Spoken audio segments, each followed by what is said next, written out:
اس کا پتہ نہیں کتنا منصوبہ 19ویں صدی میں بنا، پھر 20ویں صدی میں کمیٹیاں بنی، ہر ایک اپنے اپنے تخصص کے مطابق ان کو مقالے لکھنے چھپا، انگلش میں چھپا، فرینچ میں چھپا اور جرمن میں چھپا، اور پھر ان سے استفادہ کرتے ہوئے عرب ممالک میں اور ترکی میں اور پاکستان میں اردو میں چھپا۔ اب آپ اندازہ لگائے کہ کس طرح وہ اجتماعی کام کرتے ہیں۔ ہمارے یہاں وہ منصوبہ بنتا ہے، ایک شخص وہ کوئی اپنی تجویز پیش کر کے اس کے بعد پھر وہ سب کو تھوپنے کی کوشش کرتا ہے، یا بیچ میں گڑبڑی پیدا ہو جاتی ہے، کچھ مالی مسائل پیدا ہو جاتے ہیں۔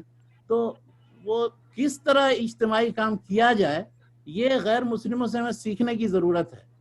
اور خود اپنے ملک میں ہندوستان میں آپ دیکھ لیجئے، جو ہماری بڑی بڑی تنظیمیں ہیں ان لوگوں کی، وہ کس طرح سے منظم طریقے سے اجتماعی کام کرتی ہیں، ہر ایک اپنے اپنے میدان میں، کوئی تعلیم کے میدان میں ہے، کوئی سیاست کے میدان میں ہے۔ شیخ ایک منٹ، میں زحمت دے رہا ہوں شیخ، ایک منٹ، ابھی 1 منٹ کے بعد یہ بند ہو جائے گا، دوبارہ اسی لنک سے پھر ہم لوگ جوائن کر سکتے ہیں دوبارہ، اگر کٹ